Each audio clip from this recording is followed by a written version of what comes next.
Na porta de um armário da cozinha pendia uma capa densa e opaca. Lá dentro, adivinhavam-se os contornos de algo exuberante, etéreo e fabulosamente caro. O vestido de noiva da minha futura nora. Ela própria estava de costas para a janela. A sombra da cortina caía sobre o seu rosto, mas os seus olhos brilhavam claramente com irritação. Diana respirou fundo, olhou-me nos olhos e disse, sílaba por sílaba: "O melhor presente que nos pode dar, Senhor João Miguel, é desaparecer da nossa família para sempre." O meu filho Miguel estava ao lado dela. Ele apenas baixou os olhos, escondendo o olhar, e acenou com a cabeça quase imperceptivelmente, confirmando a sentença dela. Eles queriam tanto que eu desaparecesse. Eu cumpri o pedido deles. Juntei as minhas coisas em silêncio e dissolvi-me na cidade noturna. E poucas horas depois, o meu telemóvel começou literalmente a explodir com as suas chamadas em pânico, porque naquele momento, eles não sabiam a surpresa devastadora que eu tinha preparado no apartamento deles. É maior que. O que resultou deste escândalo virou completamente os nossos destinos, e o final desta história será uma verdadeira lição para todos os que já sacrificaram tudo pelos filhos. Olá, o meu nome é João Miguel. Tenho 68 anos. A maior parte da minha vida trabalhei com as mãos, construí, reparei, sustentei a minha família, acreditando piamente que o amor paternal não são belas frases elevadas, mas sim um cuidado concreto e tangível. Um cuidado que se pode medir por um teto seguro sobre a cabeça, estabilidade e um ombro amigo nos momentos difíceis. E ao ficar viúvo, transferi todo o meu calor não gasto para o meu filho. E antes de continuar a minha história, respondam-me, meus caros ouvintes, de que canto do mundo estão a seguir a minha história? De que cidade ou país estão a ver isto? Escrevam, por favor, nos comentários, pois é realmente importante para mim sentir que não estou a falar para o vazio, que do outro lado do ecrã há pessoas reais com as suas alegrias e, talvez, problemas familiares semelhantes. Tosse. Durante todo aquele dia, na véspera do tão esperado casamento, andei pelo pátio e pela casa como um autômato. Desde a madrugada, aparei os arbustos decorativos junto à vedação, para que a área em frente ao prédio parecesse arrumada para os convidados. Depois, carreguei caixas com louça, cristais e guardanapos para o banquete do dia seguinte. Ouvi de relance Diana a repreender alguém ao telemóvel, insatisfeita. As toalhas de mesa que trouxeram não eram do tom de branco certo. Os músicos contratados eram demasiado simples. Os floristas montaram mal o arco de flores. A única coisa que me permiti dizer em voz alta durante todo aquele dia exaustivo foi uma única observação, silenciosa e extremamente cautelosa.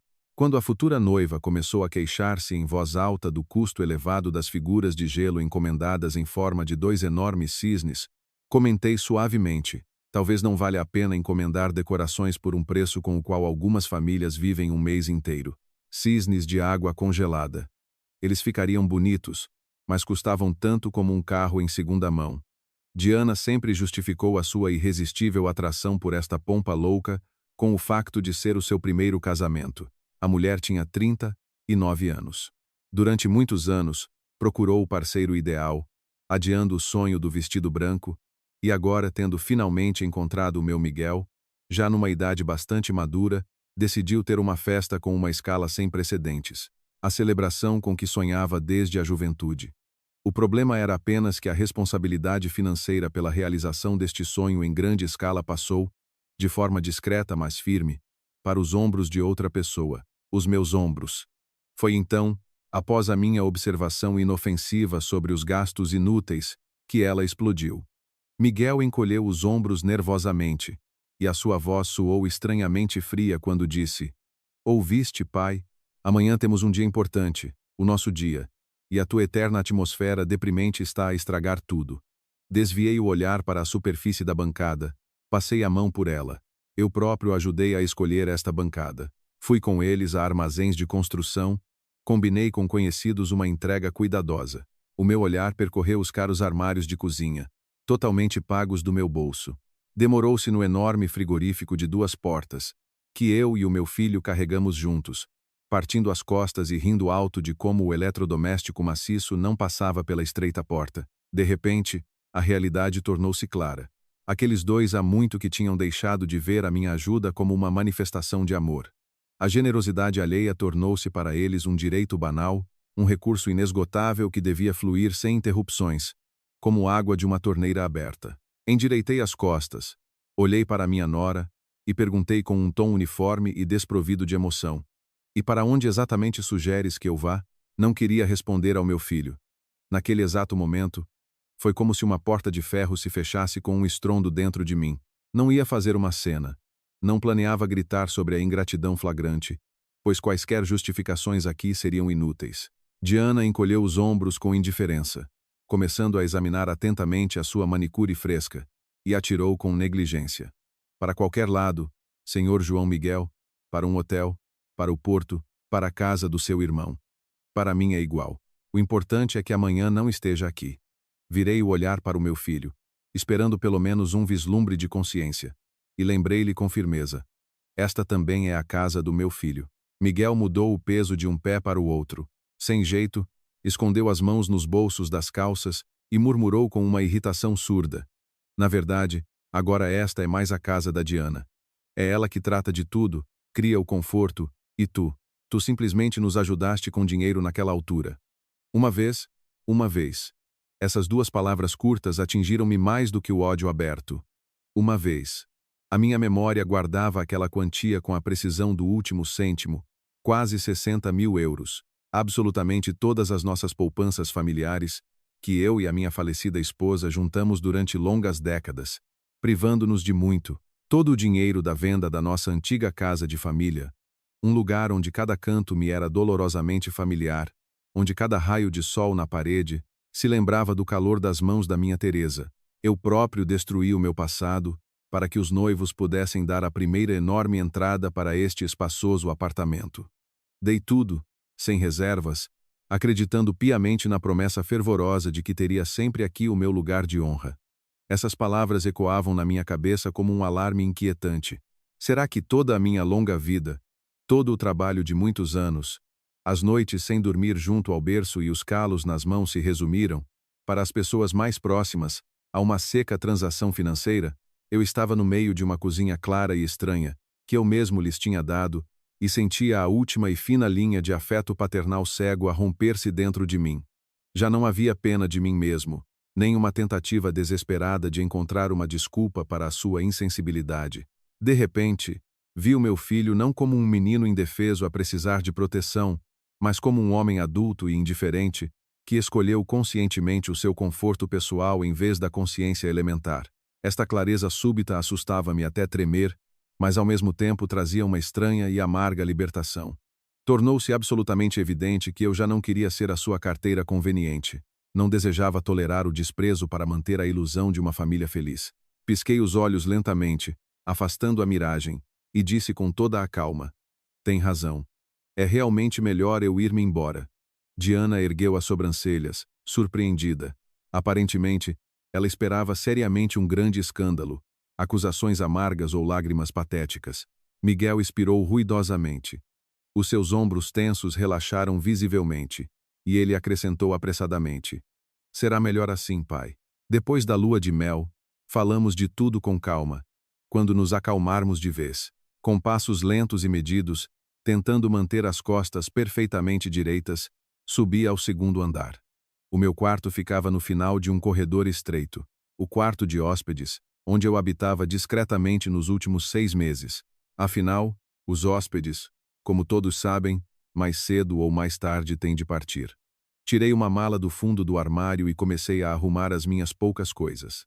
Da cozinha já se ouviam vozes animadas, abafadas pelos soalhos de madeira. O casal discutia com entusiasmo o que faria com o espaço libertado. A nora insistia vivamente em criar uma sala luminosa para a prática de yoga. O filho persuadia a instalar lá um escritório pessoal e silencioso. Nenhum deles sequer tentou fechar a porta, ou, por cortesia, baixar o tom. Nem um pingo de remorso, nem uma única gota de arrependimento. Por que é que as pessoas a quem, sem hesitar, dás a tua última camisa, começam tão assustadoramente rápido a achar que tu és simplesmente obrigado a arrancar a tua própria pele por elas? Os meus dedos pararam, tocando acidentalmente no vidro frio. Tosse. Na mesa de cabeceira de madeira estava uma pequena fotografia da Teresa. Peguei na foto, acariciando suavemente a borda da moldura. 43 anos de um casamento sólido. Durante todo este tempo longo e feliz, a minha mulher nunca me fez sentir supérfluo, desnecessário na nossa própria casa. Fomos sempre uma equipa unida, de costas um para o outro perante qualquer dificuldade.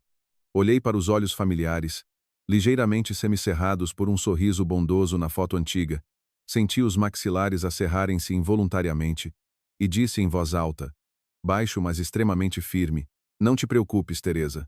Não vou desistir sem lutar. Ao descer as escadas, não olhei para trás uma única vez. A porta de entrada fechou-se atrás de mim com um baque surdo e definitivo, como se me separasse de toda uma era. O ar noturno da rua queimou imediatamente o meu rosto aquecido com um frescor agradável e sóbrio. No caminho de acesso bem cuidado, esperava-me fielmente o meu sedã bem estimado. Atirando as minhas coisas para o banco de trás, sentei-me ao volante e, por alguns momentos, fiquei simplesmente em silêncio. No espelho retrovisor, refletiam-se brilhantemente as janelas iluminadas do segundo andar. As janelas daquele mesmo apartamento, comprado em grande parte com as minhas suadas poupanças. Lá, neste momento, deviam estar a rir alto, antecipando a festa radiante de amanhã e alegrando-se por se terem livrado do velho rabugento. Sem ligar o motor, peguei no telemóvel. Na longa lista de contactos, encontrei rapidamente o nome que precisava. Doutora Catarina Alves, a minha advogada indispensável e rigorosa. Esta mulher incrivelmente organizada tratava de absolutamente todos os meus assuntos burocráticos, desde que a Teresa partiu. Contei-lhe os acontecimentos das últimas horas. Sem floreados, sem drama e sem tentar despertar pena, simplesmente apresentei os factos nus, um após o outro. Catarina não me interrompeu. No altifalante, ouvia-se apenas o som rítmico e silencioso das teclas de um computador. Sinceramente, há muito que temia um desfecho semelhante, disse Catarina, após uma pausa curta e ponderada. Senhor João Miguel, lembra-se sequer que documentos assinamos antes daquela grande transação? Franziu o sobrolho, confuso, tentando resgatar da memória os detalhes tênues de 2 anos atrás. Havia muitos papéis na altura.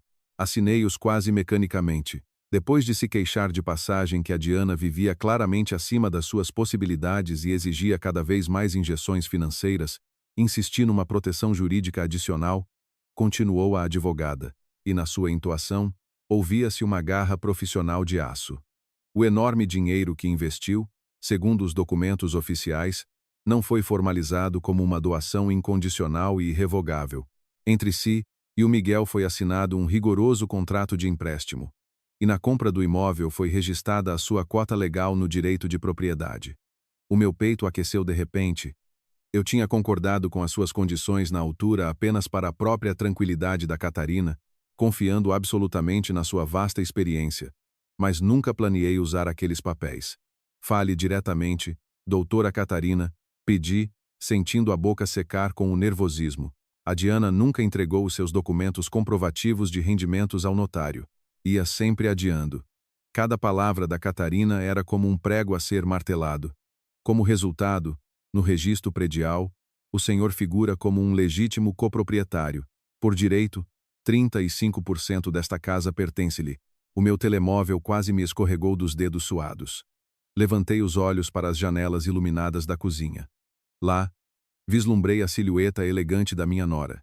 Ela mostrava algo com entusiasmo no ecrã do seu telemóvel, completamente inconsciente de que a sua vida despreocupada, generosamente paga pelo trabalho de outros, tinha acabado de chegar a uma curva apertada a toda a velocidade. Sabem, na vida de cada um de nós, mais cedo ou mais tarde, chega um momento de clareza. O véu cai, e de repente percebemos uma coisa implacável. A bondade, não apoiada por limites firmes, é percebida pelos outros exclusivamente como fraqueza. É assim que as relações entre as pessoas mais próximas devem terminar? Foi para este final que eu e a minha falecida esposa nos privamos de tanto, juntando cêntimo a cêntimo, guardando cada coisa? Não havia resposta. Havia apenas a verdade amarga e sóbria, com a qual agora eu tinha de viver. Doutora Catarina, disse eu, com uma firmeza extrema, genuinamente surpreendido com o metal que de repente apareceu na minha própria voz. Prepare a notificação oficial. Segunda-feira, de manhã cedo. Todos os papéis devem estar na mesa. Quero iniciar oficialmente o processo. Tem a certeza absoluta das suas intenções? Perguntou ela, sem sombra de emoção, apenas para o protocolo. Nunca na minha vida tive tanta certeza. Estas pessoas queriam que eu desaparecesse sem deixar rasto. Tudo bem. Mas o meu dinheiro não vai desaparecer comigo. Liguei o motor e saí lentamente do pátio. A cidade noturna florescia com luzes de neon brilhantes. E na minha cabeça amadurecia o passo seguinte. Não menos pesado, mas absolutamente necessário. Estacionando na berma da estrada, alguns quarteirões barulhentos depois, marquei o número daquele mesmo salão de banquetes luxuoso onde, para amanhã, estava planeada a grandiosa festa de casamento para 200 pessoas. A gerente do outro lado da linha ficou, a princípio, genuinamente feliz com a minha chamada. Começou imediatamente a tagarelar sobre como tudo estava a correr estritamente de acordo com o plano. As decorações complexas estavam quase prontas, as mesas redondas dispostas. Ligo para cancelar completamente o banquete. Interrompi o seu fluxo alegre, tentando falar o mais clara e alto possível. Um cancelamento a menos de 24 horas do evento, de uma escala tão colossal, parecia simplesmente impensável. A rapariga gaguejou, confusa, adotando um tom de desculpa, que a cozinha já estava a trabalhar a todo o vapor nos preparativos. O pessoal de serviço estava confirmado. Os músicos convidados tinham afinado o equipamento e a decoração complexa estava meio montada. Eu compreendo perfeitamente, respondi, olhando para os faróis ofuscantes dos carros que passavam em sentido contrário. E estou disposto a pagar agora mesmo o valor total do nosso contrato como penalização, 100% da quantia acordada. Simplesmente fechem o salão à chave amanhã e não sirvam nada a ninguém. Esta declaração dissipou finalmente quaisquer dúvidas profissionais da gerente. Por uma quantia tão enorme, a direção do restaurante concordou de bom grado em não realizar qualquer evento ruidoso. Cerca de 20 minutos depois, eu já estava na recepção de um hotel discreto e tranquilo do outro lado da cidade. Deram-me uma chave magnética para um quarto espaçoso. Depois de me instalar, olhei em volta e, pela primeira vez em muitos anos melancólicos, senti uma sensação estranha, quase esquecida, mas incrivelmente doce. Eu já não me adaptava aos caprichos dos outros. Não tinha medo de dizer uma palavra a mais por acidente. Não tentava adivinhar freneticamente o humor de outra pessoa para não estragar a noite. Eu estava completamente sozinho e sentia-me bem. Acreditem, meus caros, quando passas toda a tua vida consciente a viver exclusivamente para os interesses dos outros, o primeiro gole de verdadeira liberdade pessoal queima a garganta mais do que o álcool mais forte. De repente, percebes que a tua própria dignidade não é um crime. No relógio digital, os números 23, 47 brilhavam a verde. O meu telemóvel vibrou de repente, quebrando bruscamente o silêncio acolhedor do hotel. No ecrã brilhante, apareceu o nome de Diana. Não me apressei. Deixei a chamada insistente tocar várias vezes, observando calmamente o ecrã a piscar, e só depois pressionei suavemente o botão verde de atender. Do altifalante, imediatamente, saiu o grito histérico e agudo da minha nora. Ela estava literalmente a perder a voz, a guinchar, exigindo furiosamente explicações imediatas. Tinham acabado de receber uma chamada da direção do restaurante, que lhes disse, num tom seco, que todo o banquete de amanhã estava cancelado. Amanhã vem 200 convidados. O que é que isto significa? Como é que te atreveste a agir de forma tão baixa? Não aconteceu nada de especial. Respondi com um tom mortalmente calmo e medido. Apenas cumpri o teu pedido de hoje. Tu própria pediste que eu desaparecesse. E eu desapareci. Repara. Sem cenas teatrais feias e sem palavras vazias desnecessárias. Ao fundo, ouviu-se um movimento apressado. Miguel agarrou bruscamente o telefone. Ele respirava com dificuldade, ofegante, claramente no limite de um colapso nervoso. Pai, isto já está a passar dos limites. Resfolegou o meu filho com um desespero indisfarçável. Não pode simplesmente cancelar o meu casamento só porque ficaste um pouco ofendido com as emoções. Ofendido? Ele ainda acreditava sinceramente que isto era apenas uma birra estúpida de um velho, que se podia escorraçar o próprio pai de casa com desprezo, e ele simplesmente amuaria num canto e voltaria a pedir desculpa. O casamento em si, de forma alguma o cancelei. Meu filho, disse eu, articulando cada sílaba. Vão à conservatória, Casem-se à vontade, até amanhã de manhã cedo. Cancelei apenas aquele banquete faustoso, que paguei inteiramente do meu bolso. Concorda que há uma enorme diferença de princípio entre estes conceitos.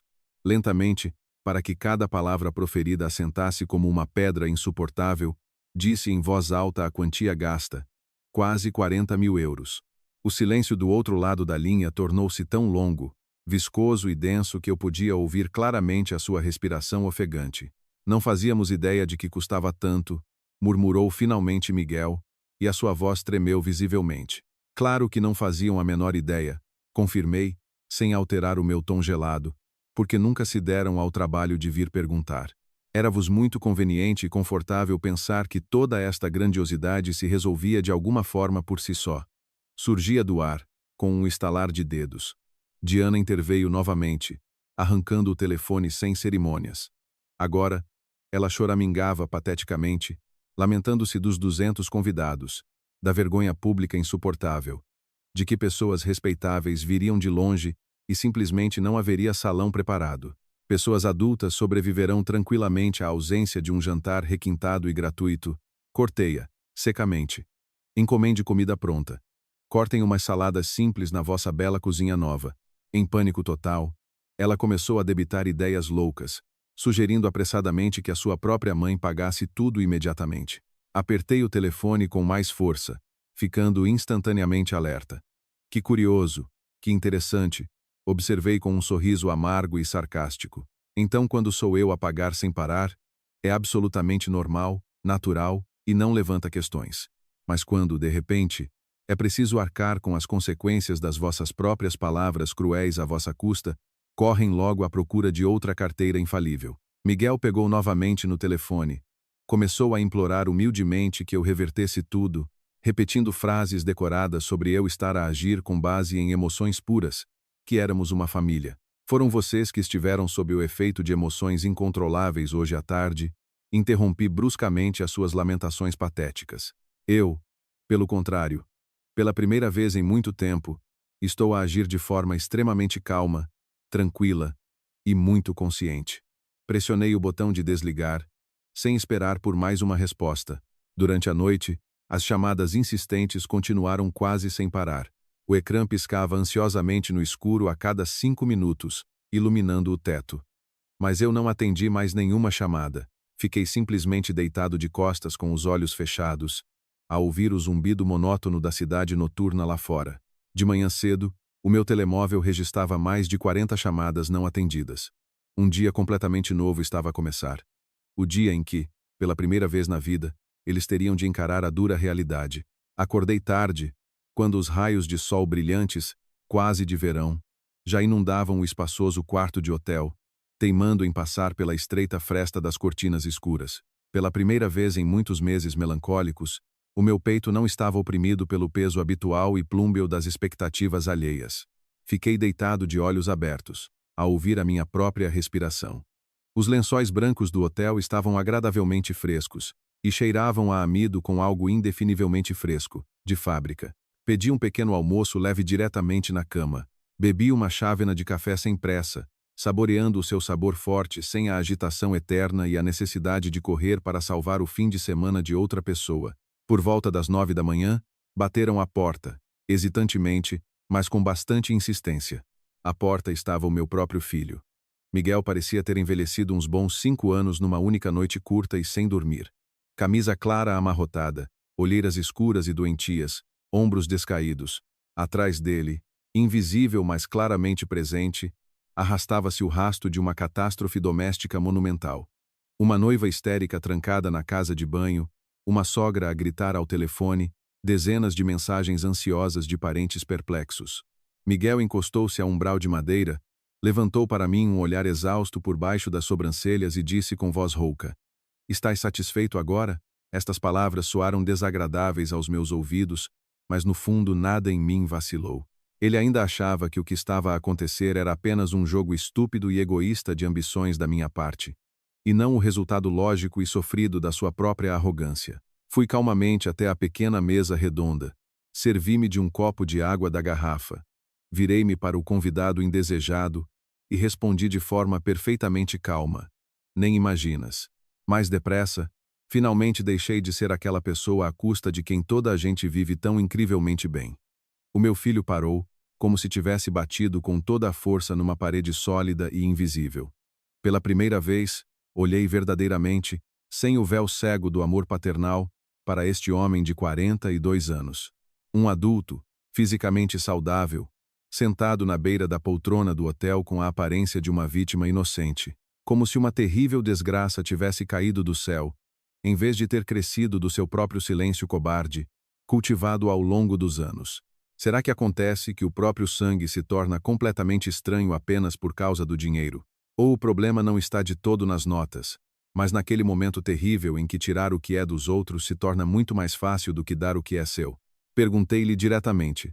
Quando foi a última vez que me ligaste só por ligar, para saber como estava a minha atenção, e não porque precisavas urgentemente de mais uma transferência de dinheiro ou de um conselho gratuito sobre como reparar a canalização? Miguel abriu a boca indignado para se justificar, mas logo a fechou, confuso. A minha voz soou surda e exigente quando fiz a pergunta seguinte.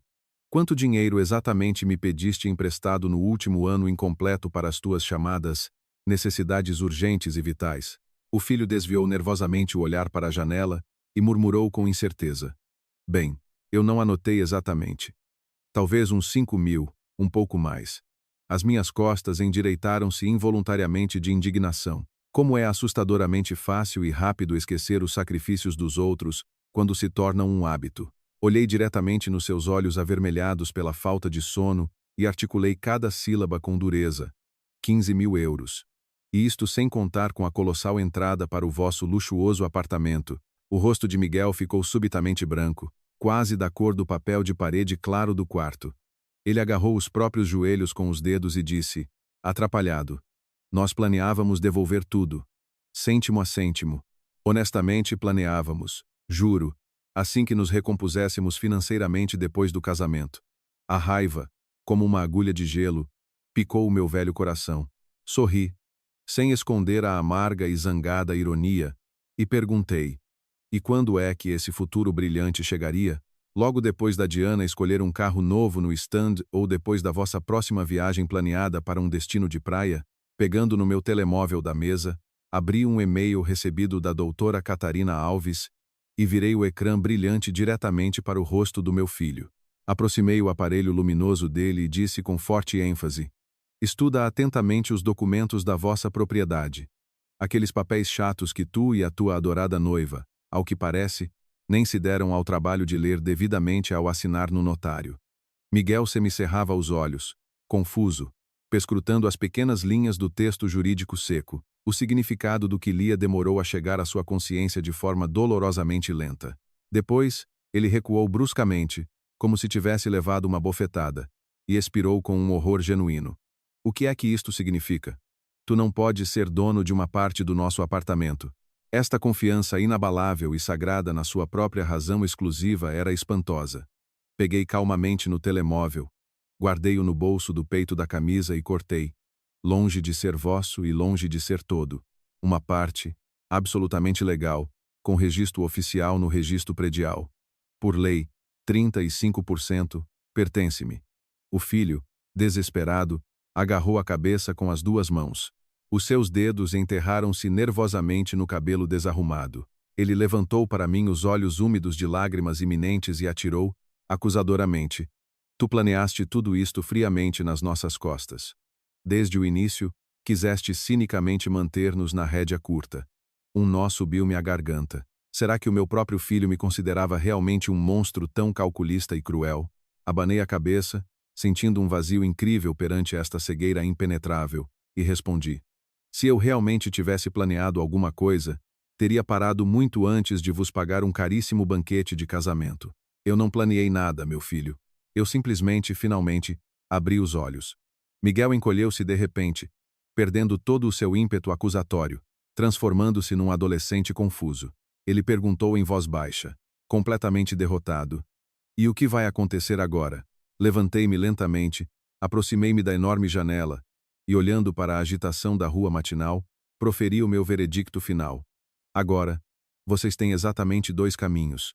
Ou compram a minha cota legal pelo valor de mercado atual, ou iniciamos o processo oficial de venda forçada do apartamento inteiro. Não existe uma terceira opção. Nesse exato momento, o silêncio foi quebrado por uma chamada telefônica. No ecrã, apareceu o número de trabalho do serviço de banquetes do restaurante. Era a gerente de serviço de ontem que ligava. Ela, apressadamente, gaguejando desculpas, informou que a mãe da noiva tinha acabado de contactar a direção deles e implorava que retomassem os preparativos interrompidos para o evento festivo, prometendo solenemente assumir todo o colossal pagamento. Desviei o olhar para o Miguel. Nos seus olhos, brilhou instantaneamente uma esperança desesperada e patética de que tudo se resolveria milagrosamente por si só, por mãos alheias. Apertei mais o altifalante ao ouvido e disse com um tom gelado, que não deixava o menor espaço para compromissos. Não. A minha recusa categórica mantém-se em pleno vigor. O contrato está rescindido irrevogavelmente. Miguel levantou-se lentamente da poltrona, como um velho profundo. Sem mais palavras, arrastando os pés pelo tapete, dirigiu-se para a saída e fechou a porta atrás de si de forma incrivelmente silenciosa. Deixei-me cair de volta na poltrona, exausto, e cobri o rosto com as mãos. Sabem, destruir com as próprias mãos o que foi construído ao longo de longas décadas é terrivelmente doloroso. Mesmo que esse belo edifício esteja há muito podre até aos alicerces, o rosto familiar da minha falecida Teresa permanecia insistentemente na minha mente. O que teria ela feito no meu lugar? Teria chorado, dado os últimos cêntimos miseráveis, só para que o seu querido filho não ficasse triste? Não. A Teresa sempre foi uma mulher sábia e perspicaz. Ela sabia amar incondicionalmente, com força, mas nunca permitiu que lhe passassem por cima. Este pensamento salvador deu-me forças para sobreviver até a noite que se aproximava. Passei o resto do dia em longas e inúteis caminhadas por bairros residenciais desconhecidos da metrópole, observando os transeuntes apressados nos seus pequenos afazeres, respirando fundo o ar frio e poluído das ruas, ouvindo o sussurro das folhas secas sob as solas dos sapatos, tentando diligentemente pôr em ordem os meus pensamentos dispersos. Já tinha escurecido completamente. O relógio digital luminoso na fachada do centro comercial marcava o início das 9 horas quando o telemóvel no meu bolso tocou novamente. Desta vez, o número que apareceu era completamente desconhecido. No meu estômago, uma sensação involuntária de mau pressentimento de desgraça iminente agitou-se. Atendi a chamada, limpei a garganta seca e disse: "Estou a ouvi-lo atentamente." Do pequeno altifalante, soou uma voz masculina calma, ponderada e muito confiante, completamente desprovida de quaisquer emoções. Quem ligava apresentou-se como o agente da PSP, de apelido Correia. Acontece que, há apenas algumas horas, tinha sido apresentada uma queixa oficial por escrito na esquadra da zona. Correia, com uma linguagem seca e protocolar, informou: "Recebemos um sinal de alerta sobre uma possível fraude contra uma pessoa idosa e solitária. Alega-se que houve uma reescrituração ardilosa de documentos complexos de propriedade, sem o seu pleno conhecimento das consequências. Além disso, os familiares apresentaram um pedido oficial para uma avaliação médica urgente do seu estado psicoemocional, devido a decisões bruscas, atípicas e destrutivas, que ameaçam o bem-estar da jovem família." As palavras do representante da lei pairaram no ar abafado da chamada telefônica. O meu próprio filho, criado por mim, e a sua ambiciosa nora, decidiram declarar-me um velho louco e incapaz. Além disso, como se veio a saber durante a breve conversa, através do seu advogado astuto, eles já tinham intentado uma ação judicial real para me declarar parcialmente incapaz, exigindo a apreensão imediata da minha quota legal no apartamento, até que as circunstâncias fossem esclarecidas. Esperavam que eu cedesse? Provavelmente. Medo, confusão senil. Uma mágoa amarga e paralisante? Não. Em vez de todos esses sentimentos patéticos, veio uma fúria pura, que, surpreendentemente, me fez respirar com leveza e liberdade. Endireitei os ombros e respondi ao agente Correia com a máxima clareza: "Senhor agente, garanto-lhe que estou em plena posse das minhas faculdades mentais e com a memória intacta. Tenho plena consciência de cada um dos meus atos, giro as minhas finanças pessoais de forma completamente independente e estou pronto a fornecer documentos autênticos e exaustivos sobre todas as minhas decisões. Além disso, Se realmente quiser falar em detalhes sobre a pressão financeira severa sobre uma pessoa idosa, tenho muitos factos extremamente interessantes e documentados para si. Espere por mim amanhã de manhã cedo. Irei pessoalmente. A luz cinzenta mal se filtrava pelas janelas estreitas da esquadra da PSP, onde cheguei muito antes da hora marcada. A pasta com os documentos pesava na minha mão direita. Dentro do dossiê bem organizado estava toda a minha vida dos últimos anos, traduzida nos números secos de extratos bancários, recibos e cópias de documentos notariais. O gabinete do agente era apertado, cheio de armários de metal.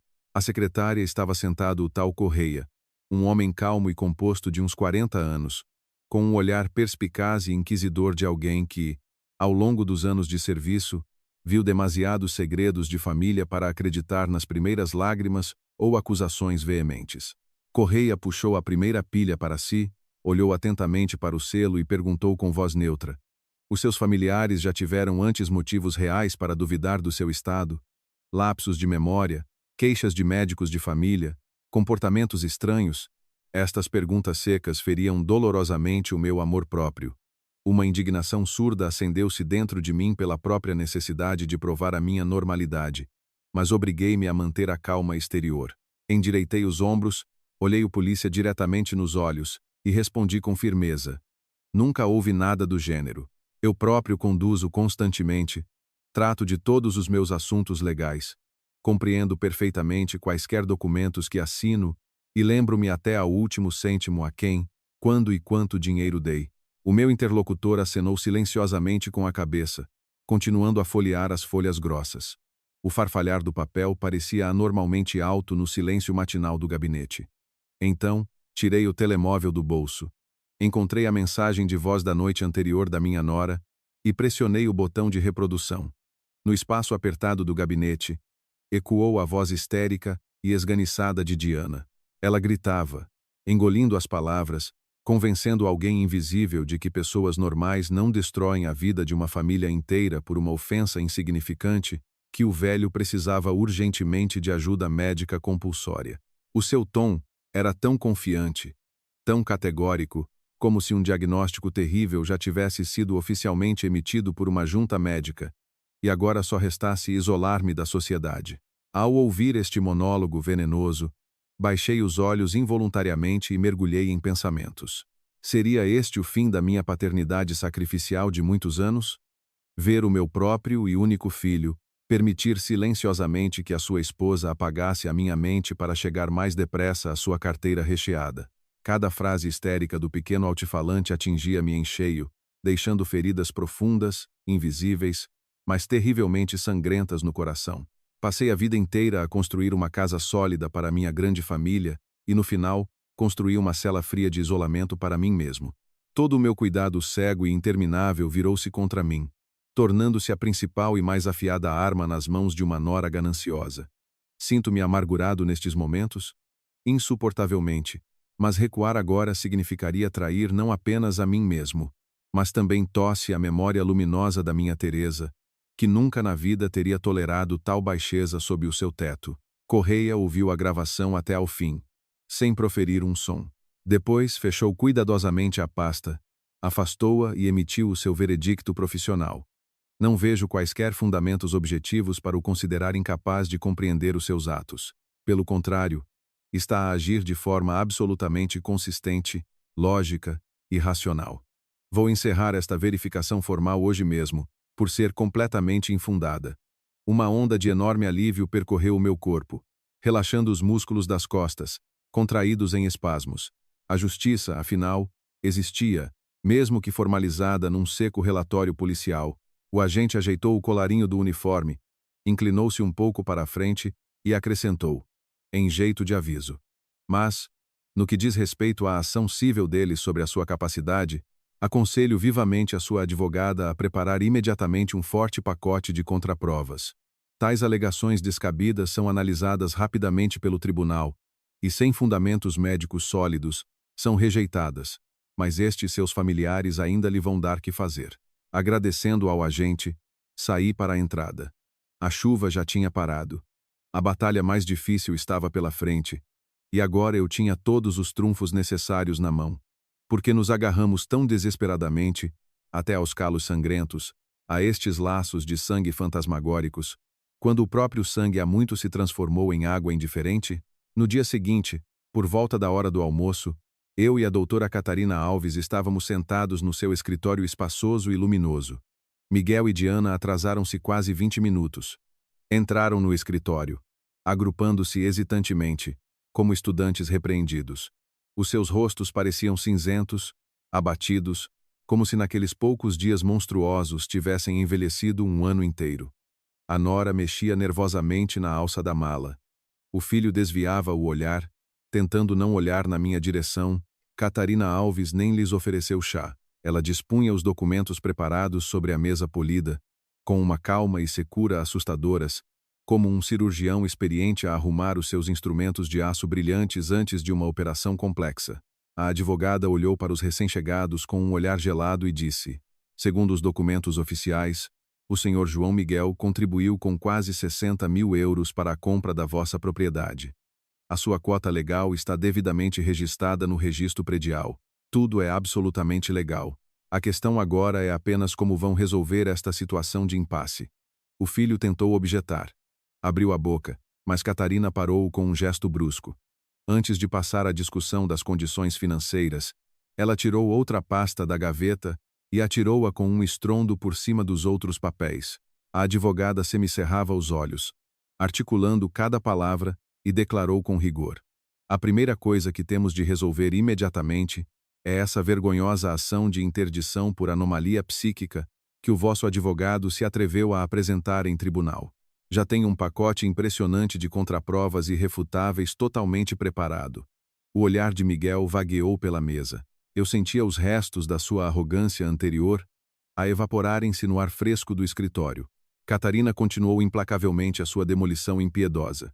Aqui estão extratos bancários recentes, um relatório médico oficial sobre a plena e absoluta sanidade mental do Sr. João Miguel e o relatório de ontem do agente da PSP sobre os resultados da investigação realizada. Se esta ação ridícula chegar a uma audiência judicial real, será desmantelada publicamente e da forma mais vergonhosa para vocês, e, de passagem, levantará uma séria questão sobre uma denúncia caluniosa da vossa parte. Miguel e Diana trocaram um olhar assustado. Nos olhos da nora, via-se um medo animal genuíno perante a responsabilidade iminente. No mesmo instante, ainda antes de a nossa tensa reunião terminar formalmente, o filho pegou no telemóvel.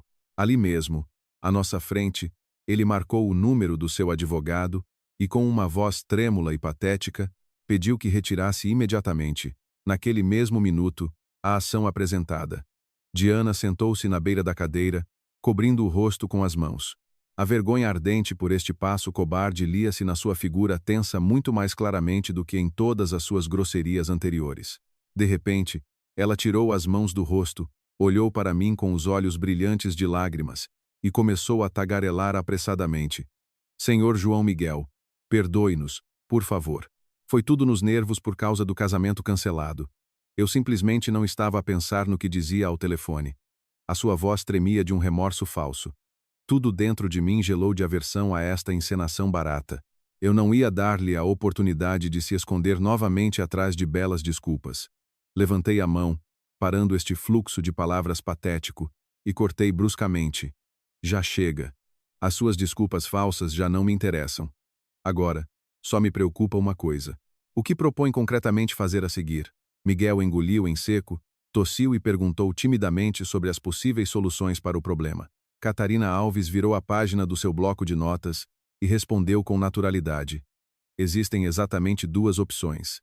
Ou compram a quota legal do cliente pela avaliação de mercado atual, ou colocamos o apartamento inteiro à venda e dividimos honestamente o dinheiro arrecadado proporcionalmente às quotas.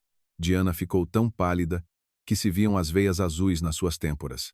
A nora inclinou-se para a frente, olhando-me nos olhos com esperança, e sussurrou suplicante. E não há uma terceira opção, mais branda. O meu olhar encontrou o dela, assustado. Não restava um pingo de compaixão na minha alma. Fiz uma longa pausa, saboreando o seu pânico crescente, e disse com firmeza: não há terceira e não haverá. Catarina Alves anunciou o valor da compra imediata, um pouco mais de 50 mil euros, considerando que a avaliação de mercado atual do imóvel deles era agora de cerca de 150 mil. Ao ouvir o número, Diana emitiu um gemido baixo e sufocado, semelhante a um soluço de um animal ferido. A nora abanou a cabeça, recusando-se desesperadamente a acreditar no que estava a acontecer, e gritou: "Isso é completamente impossível. O senhor sabe perfeitamente que não temos e nunca tivemos tanto dinheiro." Desviei o olhar para o enorme quadro na parede, que retratava um mar tempestuoso, e constatei calmamente: "Então, só resta a venda. Façam as malas." O filho tentou discutir fracamente. Começou a murmurar algo sobre o tempo gasto na renovação, sobre não terem onde viver. Não o deixei terminar a frase. Bati na mesa, chamando a sua atenção, e lembrei-lhe: "Ontem de manhã, já me perguntaste sobre uma terceira opção, quando vieste ao hotel. Como vês, em 24 horas, ela não apareceu milagrosamente." Então Catarina Alves abriu a última e mais terrível pasta para eles. Nela, estava reunido o quadro completo e impiedoso das suas despesas e receitas diárias reais. Miguel pegou na folha de papel que lhe foi estendida. Começou a ler atentamente as tabelas impressas, e o seu rosto começou a mudar rapidamente, alongando-se de horror genuíno. Diana aguentou apenas alguns minutos longos. Depois, os seus lábios pintados começaram a tremer finamente. Eu observava este castelo de cartas a desmoronar-se e percebia: a prova mais terrível para eles está apenas a começar. A ilusão de uma vida bela e despreocupada ruiu, deixando para trás apenas um vazio financeiro gaping e assustador, cuja escala eles ainda nem conseguiam compreender totalmente. Um silêncio de morte pairou no escritório luminoso de Catarina Alves. O meu olhar percorreu as linhas do relatório financeiro, detalhado que a rigorosa advogada acabara de colocar à nossa frente.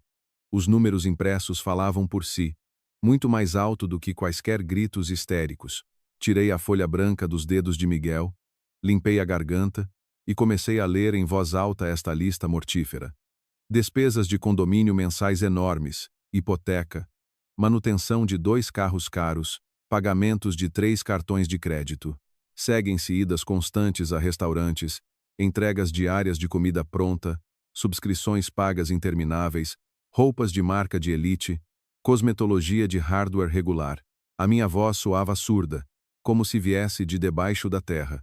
Uma náusea amarga espalhava-se dentro de mim pela clara compreensão de quão imprudentemente estas pessoas adultas desperdiçavam as suas vidas, dançando despreocupadamente à beira do abismo financeiro. O filho sentou-se curvado. O seu olhar avermelhado vagueava sem rumo pela superfície da mesa. Miguel admitiu muito baixinho: "Nós realmente não pensávamos que a situação estivesse tão má. Será possível existir com os olhos bem fechados, enquanto outra pessoa paga regularmente as tuas contas?" Esta fantástica e cega recusa em assumir a menor responsabilidade pelos próprios atos assustava-me muito mais do que a sua grosseria explícita na véspera do casamento cancelado. Inclinei-me para a frente e fiz a única pergunta que me preocupava: "E vocês alguma vez pensaram, meu filho? Não apenas sonharam lindamente ou esperaram ingenuamente por um milagre, mas planearam de verdade? Ou acreditavam piamente que o velho pai correria sempre ao primeiro chamado e taparia obedientemente mais um buraco de dívida?" Ao final da tarde do mesmo dia, eu estava sentado no meu tranquilo quarto de hotel. A penumbra densa envolvia suavemente o quarto. Lá fora, a cidade noturna zumbia monotonamente, e a luz amarela e suave do candeeiro de pé criava uma ilusão frágil de aconchego doméstico. Uma batida curta e súbita na porta fez-me sobressaltar. À porta estava a Dona Graça, a mãe de Diana, uma mulher alta e sempre muito contida, que nos últimos anos eu só via de relance em raras festas de família. Ela atravessou o limiar, tirou cuidadosamente o seu leve casaco e disse imediatamente, sem longos preâmbulos: "Não vim aqui para lhe implorar que reverta tudo. Vim para lhe agradecer sinceramente." Fiquei literalmente sem palavras com a surpresa. Dezenas de cenários possíveis passaram pela minha cabeça, mas uma reviravolta tão surpreendente eu definitivamente não esperava. A convidada sentou-se graciosamente na poltrona macia oferecida, alisou as dobras invisíveis da saia e suspirou. A Diana ligou-me hoje à tarde, completamente histérica, exigindo literalmente uma enorme quantia de dinheiro para pagar as dívidas pendentes. E sabe, senhor João Miguel, pela primeira vez na vida, a sua própria mãe respondeu com uma recusa firme. Ao ouvir a sua voz calma, senti um estranho respeito por esta mulher. Ela também, como eu, carregou durante muitos anos, sem queixas, a cruz da infalibilidade parental. Dona Graça olhou-me diretamente nos olhos. No seu olhar escuro, lia-se claramente uma dor antiga. A minha filha vive há demasiado tempo como se o mundo inteiro lhe devesse por direito de nascença. Eu e o meu falecido marido permitimos isso durante anos. Um pouco por amor sem limites, um pouco por simples fraqueza de caráter, apenas para evitar mais escândalos. E agora, estamos a colher na íntegra os frutos amargos que nós mesmos cultivamos cuidadosamente. Estas palavras certas ecoaram no meu peito com um eco surdo e doloroso. Com que frequência confundimos irremediavelmente o amor verdadeiro com o desejo cobarde de sermos bons e sempre convenientes para os nossos filhos. Ela tirou lentamente um pequeno envelope da mala, mas dentro tosse não havia notas. Ela colocou sobre a mesa o cartão de visita de um excelente consultor financeiro. Depois, endireitou as costas e disse o mais importante: não a salve.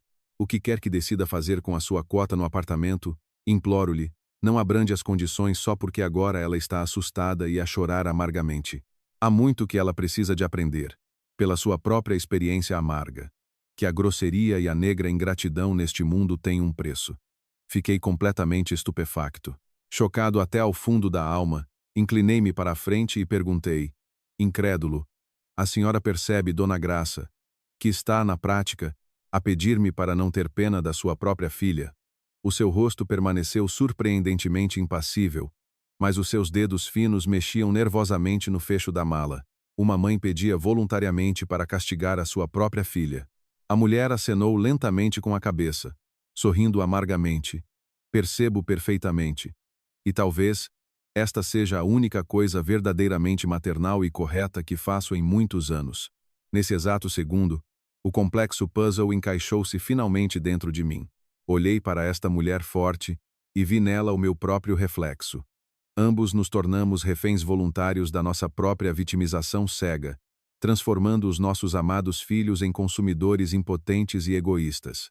Se eu recuar agora, se permitir que as desculpas patéticas do meu filho derretam o meu velho coração, toda esta lição de vida terá sido em vão.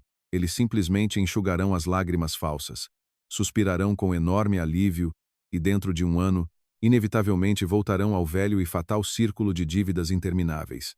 Com a minha suposta bondade branda, não os salvarei, apenas os empurrarei definitivamente para um abismo profundo. O verdadeiro cuidado paternal, neste momento, consistia precisamente numa severidade implacável, num cálculo frio que os forçaria, finalmente, a amadurecer. Esta conversa tranquila à noite dissipou finalmente todas as minhas pesadas dúvidas internas. Passaram mais alguns dias. O filho ligou-me perto do fim de semana. A sua voz soava suspeitosamente animada, com notas brilhantes de um otimismo falso. Miguel começou a falar apressadamente ao telefone, sem me dar a menor hipótese de intervir. Pai, estivemos aqui sentados, conversamos e encontramos uma ótima solução parcial. O banco aprova-nos um grande crédito com a hipoteca do próprio apartamento. Esse dinheiro é suficiente para cobrir parte das dívidas atuais e pagar-te. Fechei os olhos com força, sentindo uma veia tensa a pulsar desagradavelmente na minha têmpora. Respirando fundo, interrompi bruscamente o seu ímpeto alegre. Estão a falar a sério em afundar-se ainda mais num poço de dívidas para tapar um buraco enorme que surgiu precisamente devido ao vosso hábito de viver a crédito? A minha resposta é um categórico não. Não aceitarei esse dinheiro de crédito louco. Em vez disso, marquei-lhes uma nova reunião oficial no escritório de Catarina. Lá, olhando diretamente para os seus rostos assustados e confusos, coloquei sobre a mesa as minhas próprias condições, detalhadamente ponderadas e sofridas durante longas noites sem dormir. O meu tom não admitia absolutamente nenhuma objeção quando comecei a enumerar os pontos preparados. Primeiro, transparência financeira total. Absolutamente todas as vossas receitas, dívidas, cartões de crédito e despesas correntes estarão, a partir de hoje, sob o controle mensal rigoroso de Catarina Alves. Segundo, Diana, nos próximos 2 meses, é obrigada a arranjar um emprego oficial a tempo inteiro e a mantê-lo por pelo menos 2 anos, sem desculpas sobre encontrar-se a si mesma. Terceiro, vendem imediatamente um dos 2 carros caros para liquidar os créditos ao consumo mais urgentes. O filho ouvia de cabeça baixa, e a nora começou a respirar de forma entrecortada. Continuei a martelar as palavras, como se as pregasse à mesa. Quarto, a partir de agora, vivem com um orçamento espartano rigoroso. Idas a restaurantes não mais de 2 vezes por mês. Nada de novos créditos. Nada de viagens de férias para a praia, até que o vosso balanço financeiro familiar esteja completamente equilibrado. Diana bateu as mãos, indignada. Nos seus olhos cuidadosamente maquilhados, surgiram novamente lágrimas de raiva e ofensa. Ela gritou, quebrando o silêncio do escritório. Mas isso não é vida. Vamos viver como verdadeiros pedintes, a contar cada cêntimo. A pena tentou novamente infiltrar-se no meu coração, mas sufoquei-a rapidamente, lembrando-me da visita recente de Dona Graça. Olhei longamente para a minha nora e respondi calmamente. Não, minha querida. Esta é a vida mais real que existe. A mesma vida que a esmagadora maioria das pessoas normais vive há muito tempo, sem uma carteira alheia de reserva à mão. O prazo estabelecido era extremamente rigoroso. Exatamente 2 anos de disciplina financeira estável e inabalável. Prometi que, se todas as condições estabelecidas fossem cumpridas impecavelmente, concordaria em vender a minha quota não pelo preço total de mercado, mas com um enorme desconto, perdoando-lhes quase 10.000. Se um único ponto fosse violado, toda a enorme quantia tornar-se-ia imediatamente exigível, e o procedimento de venda forçada do apartamento seria iniciado sem mais conversas vazias. As apostas estavam feitas. As pontes atrás de mim ardiam alegremente. Agora, eles teriam de provar na prática o que valiam. Miguel olhou-me diretamente nos olhos e disse baixinho: Pai, diz-me honestamente, vais deixar de nos ver como os teus piores inimigos depois de tudo isto? Algo dentro de mim contraiu-se dolorosamente. O coração vacilou. Apeteceu-me aproximar-me, abraçar-lo, como na infância distante, quando ele esfolava os joelhos. Mas obriguei-me a manter uma distância salvadora, compreendendo que qualquer fraqueza agora destruiria tudo o que foi construído com tanto esforço. Fiz uma pausa e respondi honestamente: Não sei, meu filho. Entende? Isso não depende de palavras bonitas, ou das assinaturas que pusemos hoje nos papéis. Depende exclusivamente de quem vocês se tornarão no final, quando o vosso habitual apoio financeiro desaparecer para sempre. O filho tentou encontrar a última e mais desesperada desculpa, lembrando-se do mais sagrado. Passou a mão nervosamente pelo rosto e murmurou com uma nota de reprovação. A mãe nunca aprovaria medidas tão cruéis contra nós. Estas palavras imprudentes cortaram o meu velho coração como uma navalha afiada e impiedosa. Defender a sua própria infantilidade e irresponsabilidade com o nome luminoso de uma mãe falecida. Foi um golpe incrivelmente baixo e cobarde. A raiva subiu novamente como uma onda quente à minha garganta, suplantando quaisquer restos de pena. Inclinei-me para a frente, sem esconder o metal na minha voz. E cortei bruscamente. A tua mãe amava-te tanto e de forma tão incondicional que nunca na vida teria permitido que te transformasses num monstro egoísta e sem coração. Estou a fazer tudo isto hoje também por ela, em memória dela. Miguel calou-se instantaneamente. O filho finalmente ouviu-me de verdade. O acordo foi formalizado notarialmente. Catarina Alves empurrou os exemplares impressos para eles. Diana pegou na caneta oferecida. Ela olhou longamente, sem piscar, para o texto impresso, como se ali estivesse escrito não um contrato financeiro, mas a sua própria e severa sentença de vida. A assinatura floreada pousou na folha branca de forma torta, denunciando a colossal tensão interna da mulher. Será que é sempre preciso levar a situação ao extremo para que as pessoas mais próximas comecem simplesmente a respeitar os limites dos outros? Por que é que a compreensão da gratidão elementar só nos chega quando estamos encostados a uma parede sem saída? Passei o resto daquele dia difícil em completa solidão. Voltei para o meu quarto de hotel temporário, preparei um chá forte e fiquei muito tempo junto à janela aberta, a inspirar o ar fresco da noite. A cidade barulhenta lá embaixo vivia a sua agitação habitual. Os fluxos de carros fundiam-se em rios de luz, e na minha alma sentia um vazio estranho. Nenhuma malícia, nenhum triunfo de vencedor. Apenas um cansaço imenso e avassalador de um homem que foi forçado a amputar com as próprias mãos um membro infectado para salvar todo o organismo. Passaram exatamente 3 longas semanas. Lá fora, o outono úmido e chuvoso instalou-se definitivamente. Uma noite, O ecrã do meu telemóvel piscou brevemente, anunciando uma mensagem recebida. Miguel escreveu apenas 3 palavras curtas. A Diana arranjou. Nenhuma emoção extra, nenhuma longa explicação. Muito mais tarde, quando o gelo entre nós começou a derreter gradualmente, a própria Nora, escondendo o olhar, contou-me como foi o seu primeiro dia de trabalho na vida. Estes detalhes chocaram-me profundamente. Diana foi contratada como recepcionista numa pequena clínica dentária privada nos arredores da cidade. Nenhum cargo de chefia confortável, nenhum subordinado. A sua responsabilidade era sentar-se na recepção, gerir a agenda apertada dos médicos, atender chamadas intermináveis e sorrir educadamente a todos os que entravam. Logo no primeiro turno, um cliente abastado e corpulento invadiu a clínica, furioso com um atraso de 20 minutos na sua consulta. O homem nem sequer ouviu as tímidas explicações da nova funcionária. Inclinou-se sobre o balcão e começou a humilhá-la em voz alta, com um desprezo indisfarçável, em frente a toda a fila. A senhora tem noção de com quem está a falar? Vocês aqui deviam estar todos a rastejar aos meus pés por este dinheiro. Este tom senhorial e arrogante soou para Diana como um trovão ensurdecedor. O cliente repreendia-a exatamente com a mesma entoação desdenhosa com que ela mesma, há pouco tempo, ordenara ao seu sogro idoso que desaparecesse para sempre do apartamento. O bumerangue do destino atingiu-a dolorosamente no ponto mais vulnerável. A Nora engoliu a ofensa em silêncio.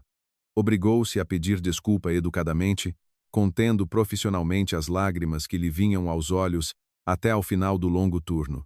Ao voltar para casa tarde da noite, pela primeira vez em muitos anos, chorou não de forma teatral, não para atrair a atenção masculina, mas de verdade, amarga e desconsoladamente.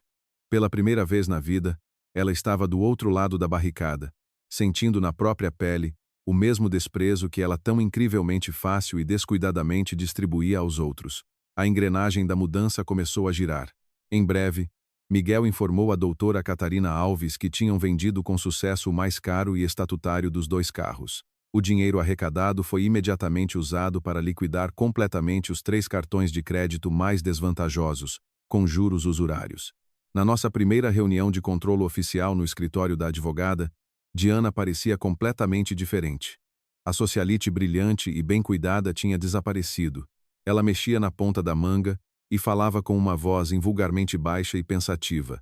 Sabe, um trabalho diário normal não é uma ninharia, como eu ingenuamente pensava antes. Aqueles clientes rudes, a responsabilidade constante, a dor nas costas ao fim do dia. Só agora comecei a perceber como é difícil ganhar dinheiro real. Ao nosso rigoroso plano financeiro, de forma inesperada mas muito oportuna, juntou-se também a mãe de Diana. Dona Graça, como prometido durante a sua visita, concordou em ajudar os jovens, mas não deu a quantia necessária como um presente generoso e irrevogável, mas sim como um empréstimo rigoroso e controlado a juros mínimos. A mulher insistiu num plano de reembolso claro, argumentando de forma extremamente simples. Isto não é uma boia de salvação a qual se podem agarrar despreocupadamente. É uma responsabilidade adulta, tal como todas as vossas outras obrigações atuais. Aprendam a pagar as vossas contas. Seguiram-se longos e monótonos meses de um regime de economia severo. Os números secos e impessoais dos relatórios mensais de Catarina Alves transformaram-se gradualmente, passo a passo, em mudanças de vida reais e visíveis. Tosse. As enormes dívidas diminuíam firmemente. Novos créditos não apareciam categoricamente. E as despesas domésticas diárias da família finalmente se tornaram ordenadas e razoáveis. Miguel, além do seu trabalho principal, arranjou um trabalho extra aos fins de semana num armazém de construção. O meu filho, que antes tinha nojo de sujar as mãos, agora descarregava caixas sem queixas para fechar mais depressa o buraco financeiro. Diana, por iniciativa própria, sem qualquer coação, instalou uma aplicação especial no seu telemóvel e começou a registrar meticulosamente, até ao último cêntimo, o orçamento familiar, inserindo no programa cada pão, cada conta de serviços públicos paga. E estes pequenos passos, aparentemente insignificantes, foram gradualmente forjando, a partir de 2 consumidores infantis, uma verdadeira família adulta. O inverno instalava-se gradualmente com os seus direitos gelados. As noites tornavam-se cada vez mais longas, e a penumbra densa caía sobre a cidade coberta de neve assustadoramente cedo. Aluguei um pequeno, mas incrivelmente acolhedor apartamento de um quarto. Viver no hotel era demasiado caro para o meu modesto orçamento. E a alma pedia desesperadamente alguma semelhança de um verdadeiro lar, onde se pudesse preparar chá tranquilamente na chávena favorita e não ouvir os vizinhos barulhentos do outro lado da parede. Uma noite tardia, enquanto lá fora o vento cortante de fevereiro uivava melancolicamente e a chaleira fervia silenciosamente no fogão, o meu telemóvel ganhou vida inesperadamente. No ecrã, apareceu o nome de Diana. Para ser sincero, o primeiro pensamento reflexo foi desligar imediatamente a chamada. Nos meses difíceis que passaram, comunicamos exclusivamente através de Catarina Alves, recebendo apenas secos relatórios contabilísticos sobre as dívidas pagas. Mas um estranho e inexplicável pressentimento fez-me pressionar o botão verde. Reduzi o lume sob a chaleira, aproximei o aparelho frio do ouvido e disse secamente: "Estou a ouvir-te atentamente." A nora expirou ruidosamente no altifalante, como se estivesse a ganhar coragem há muito tempo para esta chamada, e começou a falar com uma voz invulgarmente calma e tranquila. "Senhor João Miguel, boa noite. Desculpe, por favor, por o incomodar a uma hora tão tardia." A sua entoação surpreendeu-me profundamente. Na chamada não havia um pingo do pânico habitual, nenhuma nota histérica ou pedido dissimulado de ajuda financeira. Havia apenas um cansaço forte e sincero de uma pessoa adulta que tinha trabalhado honestamente um longo e exaustivo turno de pé. Dentro de mim, uma curiosidade tímida e há muito esquecida agitou-se. Diana fez uma pequena pausa, sorriu alegremente para os seus pensamentos e continuou a história. "Hoje foi o primeiro dia em que a recepcionista principal me confiou o fecho da clínica completamente sozinha. Eu própria fechei a caixa meticulosamente, preenchi todos os registros médicos, ativei o alarme do enorme espaço. E sabe, correu tudo na perfeição, sem um único contratempo. Consegui fazer tudo sozinha. Fiquei perdido por um segundo com a total surpresa. Por que é que esta jovem mulher liga ao seu velho sogro com notícias de trabalho tão insignificantes?" Apoiei a mão livre na borda da mesa da cozinha e respondi brevemente: "Parabéns. É realmente um resultado bom e digno."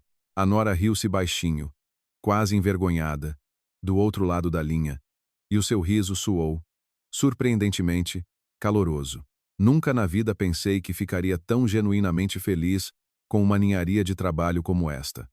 Antes, parecia-me que isso era coisa de falhados. Estas palavras soaram tão genuínas, sem um pingo de falsidade, que a crosta de gelo de desconfiança antiga dentro de mim rachou pela primeira vez. Olhei para o vidro escuro da janela, que refletia a luz amarela da solitária lâmpada da cozinha, e disse com um pouco mais de calor: "Estás enganada, minha querida.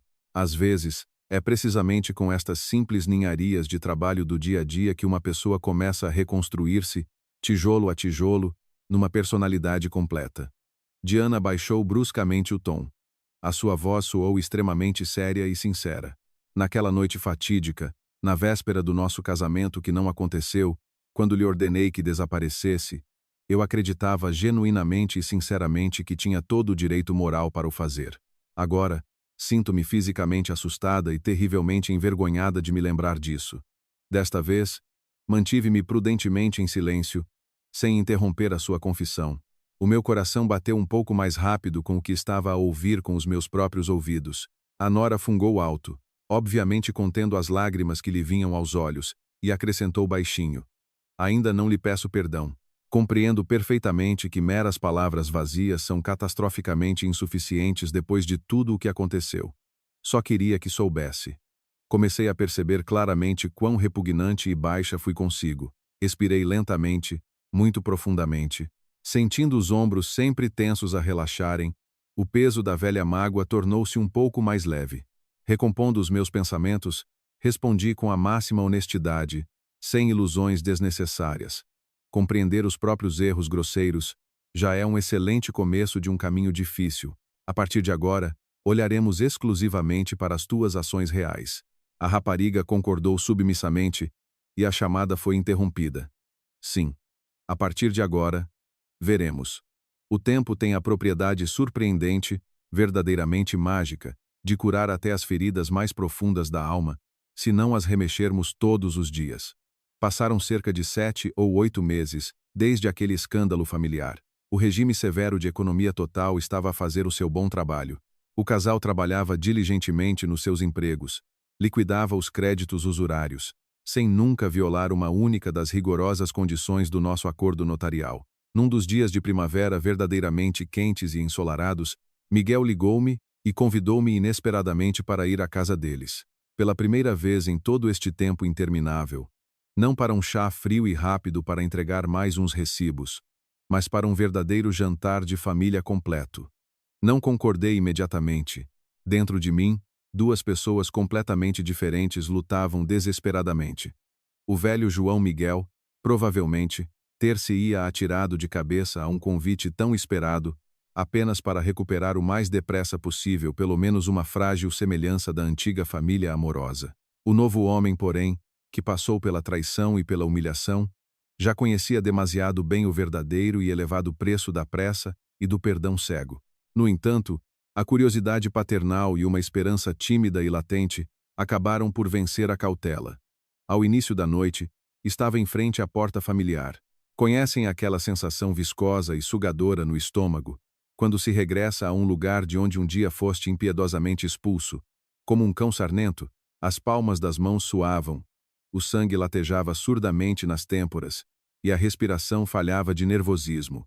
Toquei na campainha, ouvi o som familiar e melodioso algures no fundo do corredor, e avancei em direção ao meu desconhecido.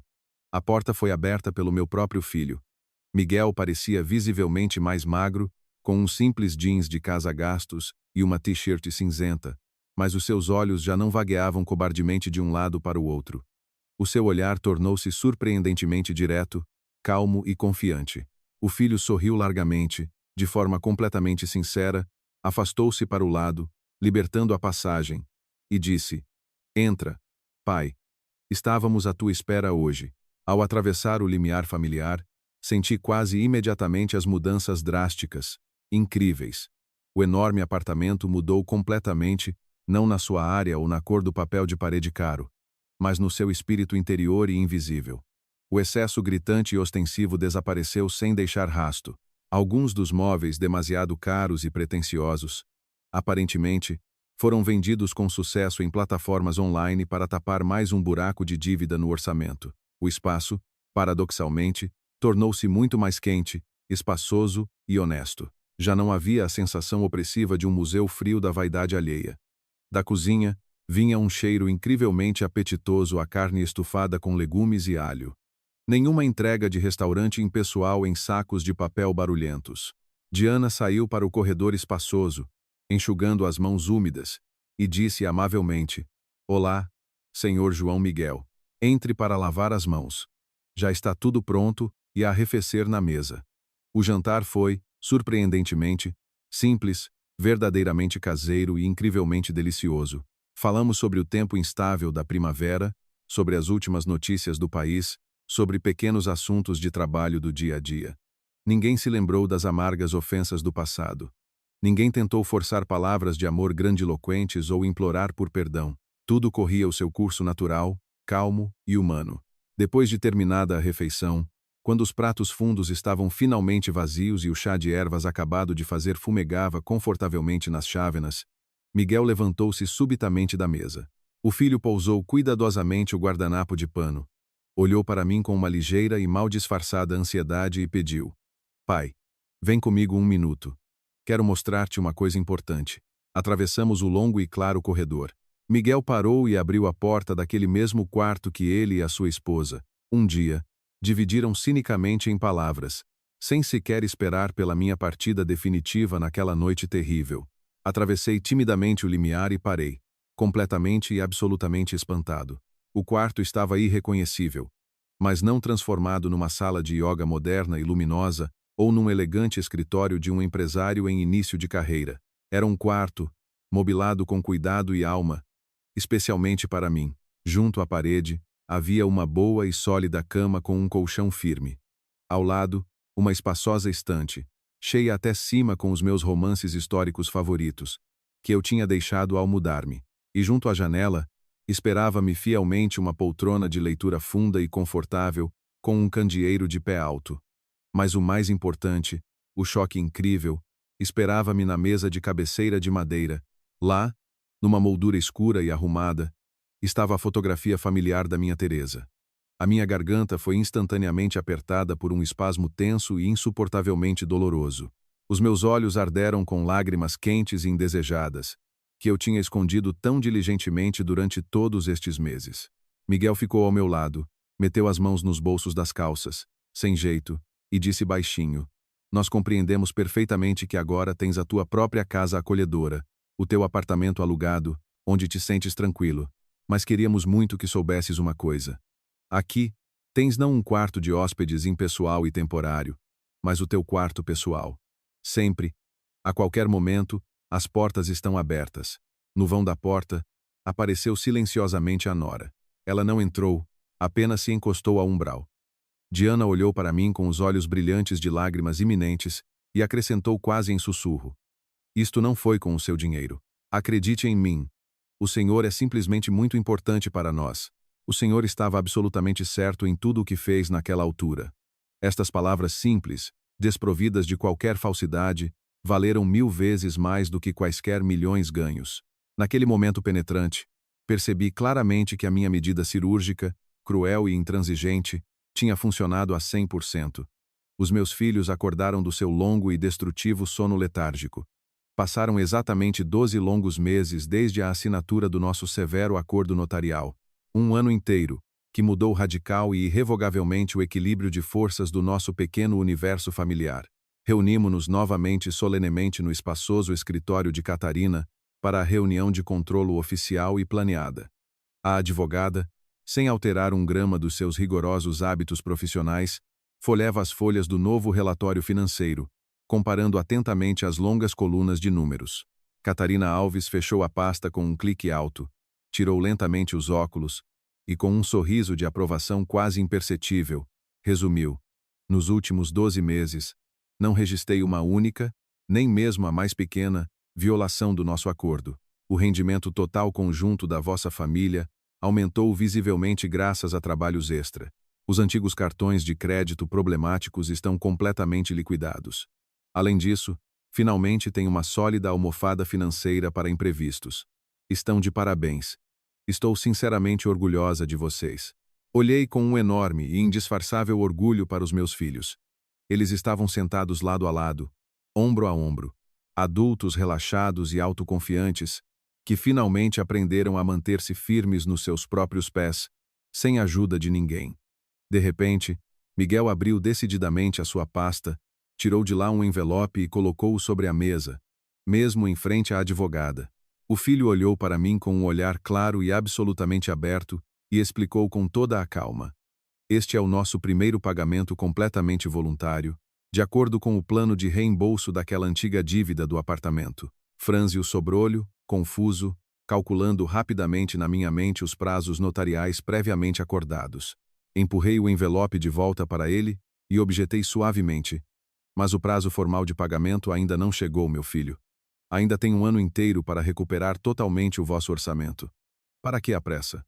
Miguel abanou teimosamente a cabeça, devolvendo o dinheiro ganho, suave mas insistentemente, para o meio da mesa. O filho, com firmeza, olhando-me diretamente na alma, proferiu uma frase curta: "É o correto, pai. Nós próprios quisemos começar a devolver-te tudo honestamente já agora. Gradualmente, passo a passo. É o correto." Foram precisamente estas duas palavras simples e despretensiosas que mais me impressionaram naquela altura. Não é o que nos convém agora, não é o que está escrito no papel jurídico, mas precisamente humanamente correto. Naquele dia luminoso, compreendi final e irrevogavelmente que o meu pequeno menino infantil tinha finalmente crescido. E para isso, não bastou apenas dar-lhe a luz e mimá-lo infinitamente com presentes, mas sim mostrar uma verdadeira e implacável coragem paternal para um dia privá-lo da doce e ruinosa ilusão de que tudo lhe era permitido. Numa daquelas noites de primavera surpreendentemente límpidas, quando o ar da cidade finalmente se limpa da fuligem do inverno, Diana propôs inesperadamente um encontro. Ela ligou. A sua voz soava calma e um pouco tímida. A nora pediu para nos encontrarmos não no território do seu apartamento renovado, não no escritório austero da nossa advogada, mas simplesmente para almoçarmos juntos, tranquilamente, sem as intermináveis e pesadas conversas sobre quotas, créditos e dívidas pagas. Não concordei imediatamente. Dentro de mim, por um segundo, agitou-se aquele mesmo desejo de me atirar imediatamente ao encontro de um convite tão caloroso, apenas para me sentir necessário e amado o mais depressa possível. Para o velho João Miguel, teria bastado uma palavra carinhosa para esquecer todas as ofensas sofridas. O novo homem, forjado em noites sem dormir e amargas desilusões, já conhecia demasiado bem o elevado preço da precipitação.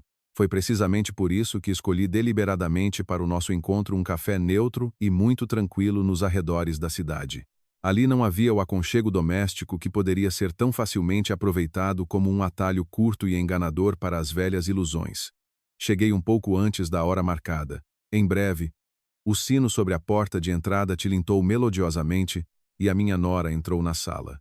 Diana veio com uma blusa de algodão simples e incrivelmente clara.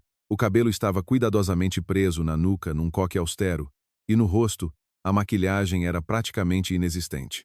Nesta mulher real, não restava absolutamente nada daquela noiva brilhante e arrogante que, um dia, me ordenou desdenhosamente que desaparecesse para sempre no nada. Ela sentou-se graciosamente na cadeira à minha frente, pousou cuidadosamente as mãos sobre a mesa e sorriu fracamente. No início, a nossa conversa pareceu um pouco cautelosa, quase formal, como se estivéssemos a aprender de novo a andar sobre gelo fino. Discutimos o tempo instável, os longos turnos de trabalho na clínica, a saúde da sua mãe. Depois, Diana tirou suavemente o telemóvel da mala, desbloqueou o ecrã e disse em voz baixa: Senhor João Miguel, quero mostrar-lhe uma coisa importante. No tosse ecrã brilhante, estava aberta a tal aplicação para a gestão do orçamento familiar. Categorias complexas, gráficos coloridos, limites de gastos rigorosos, poupanças modestas e um plano detalhado, passo a passo, para a liquidação final das dívidas antigas. Absolutamente tudo estava meticulosamente registrado até ao último cêntimo. A nora baixou as pestanas, um pouco envergonhada, escondendo um sorriso tímido, e confessou: Agora, sou eu que trato de tudo isto, todos os dias, registrando cada ninharia. Olhei atentamente para o ecrã e depois desviei o olhar para o seu rosto. Dentro de mim, espalhava-se uma estranha e pungente sensação de orgulho por uma pessoa completamente estranha de sangue. Afastando a chávena de café vazia, perguntei suavemente: E que sensações tens agora com tudo isto? A mulher relaxou visivelmente sob o tecido da blusa clara e respondeu: Sinceramente, no início foi doloroso ver com os meus próprios olhos quanto dinheiro ia para tolices, para coisas que eu antes nem considerava despesas a sério. Depois, gradualmente, tornou-se muito mais fácil respirar, e agora este controlo rigoroso até me acalma de alguma forma. Quando vês a dura realidade com os teus próprios olhos, ela pelo menos deixa de te morder a traição. Um silêncio confortável e envolvente pairou sobre a nossa mesa. O empregado trouxe silenciosamente o chá de ervas pedido, mas nenhum de nós lhe tocou. Então Diana inclinou-se um pouco mais para perto. A sua voz perdeu os restos de uma vivacidade forçada e soou extremamente séria, quase nua. Sabe o que foi o mais assustador na minha tomada de consciência? Eu acreditava, sinceramente, do fundo da alma, que simplesmente amava muito uma vida bonita. E acreditava piamente que não havia absolutamente nada de mal nisso. Raciocinava assim: se há uma oportunidade conveniente de tirar ilimitadamente, por que não tirar de mãos cheias? E quando o Senhor, de uma só vez, cortou tudo isso impiedosamente, vi de repente, com horror, a verdade. Acontece que por trás daquela vida bonita e brilhante, eu não tinha absolutamente nada de meu, nenhuma habilidade para ganhar a vida de forma independente, nenhuma capacidade de suportar dignamente uma recusa, nenhum respeito elementar pelo trabalho árduo dos outros. Ela não chorava, não tentava jogar habilmente com a voz ou apelar à pena. A nora pronunciava estas palavras terríveis e destrutivas para o seu próprio ego de forma absolutamente calma. E foi precisamente por essa honestidade que elas soaram 1000 vezes mais fortes do que quaisquer soluços.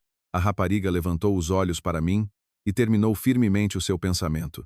Eu fui uma pessoa muito, muito má consigo.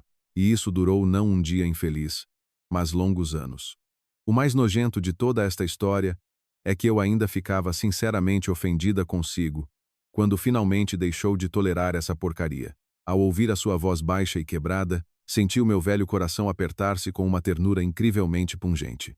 Afinal, admitir a própria insignificância moral perante alguém que, até há pouco tempo, pisavas impiedosamente com o salto do sapato, exige uma coragem colossal, verdadeiramente de aço.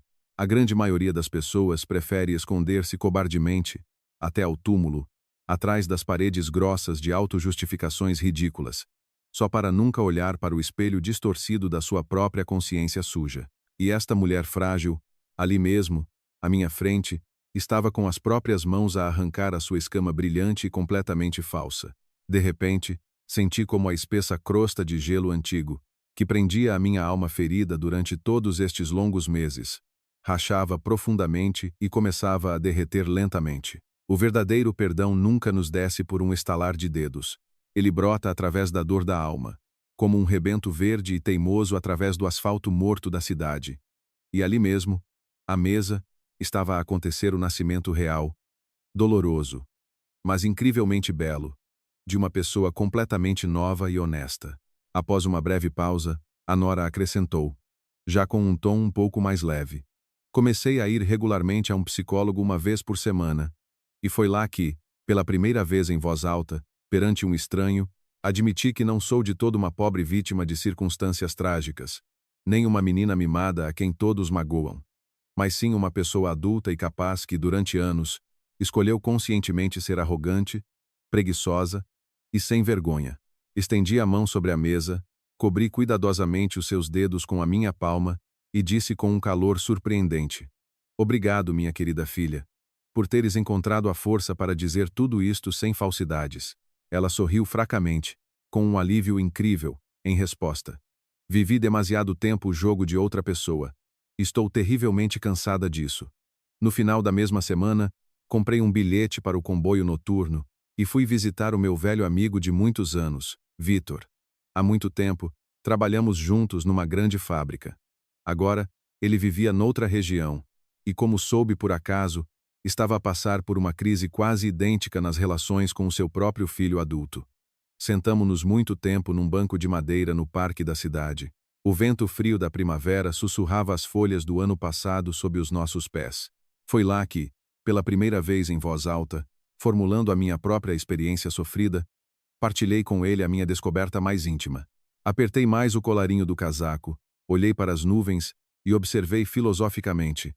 Sabes, Vitor, o amor parental sem limites transforma-se surpreendentemente rápido num comedouro sem fundo para parasitas. E os limites rígidos, completamente desprovidos de amor, transformam-se inevitavelmente num frio mortal e feroz. A verdade está sempre algures no meio, e encontrar lá é um trabalho infernal. Vitor abanou a cabeça grisalha e disse, pensativo, fizeste uma coisa muito assustadora, insuportavelmente difícil com os teus filhos. João. Virei-me para o meu velho amigo, lembrei-me do rosto iluminado e honesto de Diana no café e respondi com firmeza. Foi a coisa mais difícil e dolorosa de toda a minha longa vida, Vitor, mas, como me parece agora, foi a única coisa certa a fazer. Quase 2 anos depois daquele casamento tristemente famoso e cancelado, que virou para sempre as nossas vidas, Miguel e Diana decidiram organizar uma modesta cerimônia familiar para renovar os seus votos matrimoniais. Nenhuma ostentação gritante, nenhum cisnes de gelo frios a derreterem-se sem sentido nas mesas do buffet. Nenhuma centena de convidados pouco conhecidos e músicos contratados por quantias loucas. A celebração decorreu num pequeno e surpreendentemente acolhedor pomar nos arredores da cidade. Reuniram-se apenas as pessoas mais próximas, verdadeiramente testadas pelo tempo, aquelas para quem não era de todo necessário impressionar com o brilho dos trajes ou a carestia das iguarias. Será que para se sentir genuinamente feliz era obrigatório passar por humilhações, tribunais e ultimatos financeiros cruéis? Aparentemente, por vezes, uma pessoa precisa vitalmente de estilhaçar as suas falsas ilusões de plástico para que, nos seus cacos afiados, cresça finalmente algo real e vivo. Quando a noite se transformou suavemente em penumbra densa e chegou a hora dos brindes festivos, Miguel levantou-se. O filho bateu sem jeito com o garfo no vidro fino do copo, chamando a atenção de todos, e olhou diretamente na minha direção. Limpou a garganta, escondendo o nervosismo, e pediu em voz baixa: Pai, diz, por favor, algumas palavras. Para nós, é realmente muito importante hoje. Levantei-me lentamente do meu lugar. Os dedos fecharam-se habitualmente no pé frio do copo. Os olhares de todos os presentes viraram-se para mim. Nesses olhos, já não havia um pingo da antiga condescendência, da expectativa consumista ou da irritação oculta. Apenas um respeito humano, silencioso e profundo. Percorri a minha família com um olhar demorado. Respirei fundo para acalmar o tremor súbito no peito e comecei a falar. Antigamente, na minha juventude, parecia-me que o verdadeiro amor paternal era dar-se sem reservas, até ao fundo, até a última gota, sem pedir absolutamente nada em troca. Depois, tendo passado pela nossa desgraça comum, comecei a achar que o amor era exclusivamente a capacidade de cortar implacável e intransigentemente quaisquer laços e construir um muro intransponível para a proteção. Desviei o olhar para o meu filho, depois para minha nora, sentindo uma calma incrivelmente luminosa, e a muito esperada a espalhar-se dentro de mim, e continuei. E agora, no final dos meus anos, penso firmemente de outra forma. O amor é a capacidade de parar a tempo, a coragem de dizer a verdade mais amarga diretamente na cara, e, o mais importante, é a capacidade de não fechar a porta para sempre, se a pessoa que errou realmente regressar.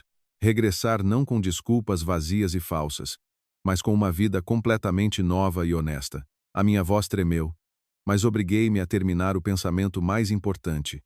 Estou incrivelmente orgulhoso de vocês hoje, e não estou orgulhoso por se terem tornado mais convenientes para mim ou financeiramente bem-sucedidos. Estou orgulhoso de vocês apenas porque se tornaram mais honestos consigo mesmos. E isso, acreditem num velho, é uma enorme raridade no nosso mundo complexo. Diana baixou a cabeça, os seus ombros tremeram, e ela chorou silenciosamente. Desta vez, não eram lágrimas de raiva, de desespero teatral ou de ego ferido, mas sim lágrimas luminosas e purificadoras de uma pessoa que finalmente se livrou de um fardo insuportável da alma. Miguel virou-se bruscamente para as árvores escuras, contendo com todas as suas forças as próprias lágrimas, e apertou com força a mão da sua esposa debaixo da mesa. Nesse exato instante, percebi claramente, com todo o meu ser, que a minha missão paternal estava cumprida. Não apenas preservei as minhas honestas poupanças, como recuperei os meus verdadeiros e vivos filhos. Muito mais tarde, quando a festa emocionante já se aproximava do seu fim lógico e os convidados começaram a preparar-se lentamente para ir para casa, eu estava sozinho num pequeno terraço de madeira. A frescura da noite de primavera refrescava agradavelmente o meu rosto aquecido.